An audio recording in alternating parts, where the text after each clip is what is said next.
매 시즌 치열한 경쟁으로 우리들에게 꿀잼을 선사해줬던 프리미어리그가 돌아왔습니다. 디펜딩 챔피언 맨시티를 시작으로 맨유, 첼시, 리버풀 등이 다시 한번 우승을 노리고 있는데요. 여러분들이 생각하는 우승 후보는 누구인가요?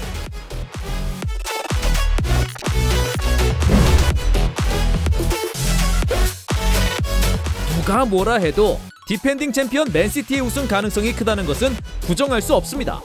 20-21 시즌 혼란 속에서도 압도적인 경기력을 자랑했던 맨시티는 여전히 훌륭한 전력을 유지하고 있죠.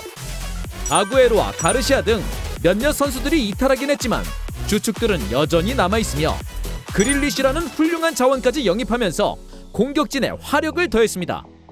특히 그릴리시까지 가세하면서 맨시티의 공격력은 세계 최고 레벨이라고 해도 과언이 아닌데요.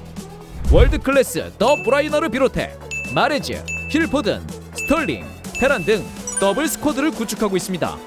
여기에 스톤스, 디아스로 이루어진 센터백 라인은 견고함을 과시하고 있죠. 리그에서만큼은 강세를 보이는 펩 감독의 지휘 아래 이번 21-22 시즌에도 좋은 모습을 보여줄 것이라 기대하고 있습니다. 다만 불안한 점이 없는 것은 아닌데요. 만약 이적 시장이 끝날 때까지 스트라이커를 구하지 못한다면 분명히 위기가 찾아올 수도 있습니다.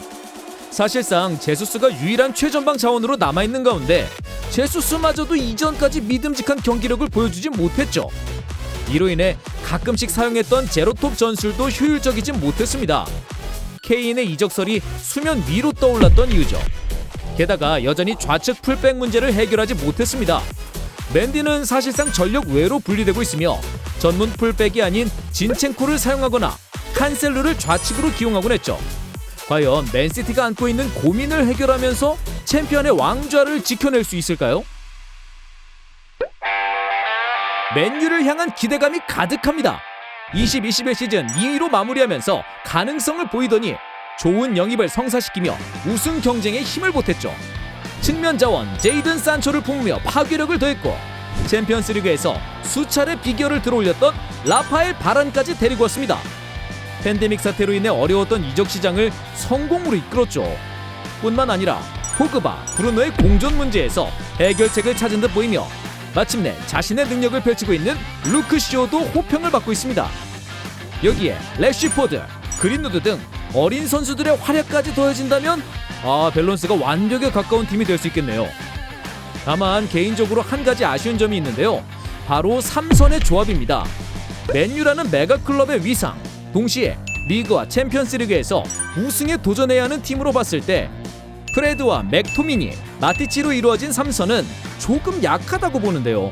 물론 이 선수들의 능력을 폄하하는 것은 아니지만 그렇다고 탑 클래스급 선수들이 아닌 것도 맞다고 보고 있습니다.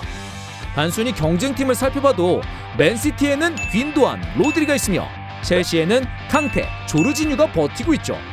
강팀과의 경기에서 분명히 이러한 약점이 드러날 텐데 솔샤르 감독이 어떻게 헤쳐나갈지 두고 봐야 할 것 같습니다. 다른 팀들에 비해 조용히 이적 시장을 보낸 리버풀입니다. 바이날둠을 떠나보내고 코나테를 영입한 정도가 전부인데요. 이로 인해 프리미어리그의 우승 경쟁을 논할 때 리버풀이 덜 언급되고 있는 것도 사실이죠. 게다가 20-21 시즌 주축들의 부상, 컨디션 난조 등 여러 가지 문제를 겪으며 챔피언의 왕좌를 허무하게 내줬기에 비판적인 시각도 존재하고 있습니다. 하지만 저는 오히려 리버풀의 우승 가능성도 적은 편은 아니라고 봅니다. 먼저 수비의 핵심 반다이크가 복귀하면서 수비진에 힘이 실렸습니다. 부상 없는 마팁과 코나테까지 가세했으며 아놀드와 로버트슨까지 버티고 있는 리버풀의 포백은 사실상 리그 최강급입니다. 또한 스쿼드의 변동성이 없다는 것도 장점으로 작용할 수 있습니다. 클롭 감독의 전술 대부분이 조직력을 기반으로 시행되는데 오랜 시간 리버풀의 주축을 맡았던 선수들이 그대로 남아있다는 것은 곧 리버풀이 완전체로 남아있다는 뜻이기도 하죠. 오히려 이런 상황에서 클롭 감독의 능력이 더 발휘될 것입니다. 물론 걱정해야 할 부분도 많습니다. 특히 2022년 1월부터 진행될 네이션스컵이 가장 큰 문제입니다. 마누라 라인에서 살라와 마네가 차출될 예정인데 이 공백을 어떻게 메울지가 관건입니다. 또한 과거의 과오를 반복하지 않기 위해선 아놀드와 로버트슨의 체력적인 부담을 줄여줘야 할 텐데 이렇다 할 백업 자원이 없는 상황이죠. 클롭 감독의 머릿속도 정말 복잡할 것입니다. 빅기어를 들어올렸던 첼시도 빼놓을 수 없죠. 그 누가 시즌 중반에 부임한 투헬 감독이 첼시를 우승으로 이끌 것이라 생각했을까요? 이 과정에서 우리는 투헬 감독의 능력을 확인했으며 첼시의 저력을 느끼기도 했습니다. 우승의 기쁨은 잠시 있고 이제는 프리미어리그의 왕좌를 노릴 차례입니다. 자, 일단 스쿼드를 살펴보면 부족한 곳이 없다고 봐도 무방합니다. 챔스 우승의 주역들이 버티고 있는 현재 스쿼드에 그나마 아쉬웠던 최전방도 루카쿠의 합류로 파워를 더했죠. 든든한 3백에 조르지뉴, 캉테로 이루어진 미드필더진, 마운트와 하베르츠 등이 이끄는 공격진까지 탄탄한 전력을 자랑하고 있습니다. 불안한 점을 찾으려고 해도 딱히 보이지 않습니다. 굳이 꼽아보자면 선수단 정리 정도겠네요. 아브라함, 에메르송, 토모리 등을 떠나보냈지만 드링크워터, 바클리 등 잉여 전력이 여전히 너무나 많습니다. 단지 운영 쪽에서의 문제일 뿐 경기력 측면에서는 전혀 영향이 없을 것이기 때문에 걱정하지는 않아도 된다고 봅니다. 자, 이렇게 뽑은 빅4에 레스터, 토트넘, 아스날 등이 챔피언스리그 진출권을 위해서 사투를 펼칠 예정이죠. 자, 우리의 곁으로 다시 돌아온 프리미어리그.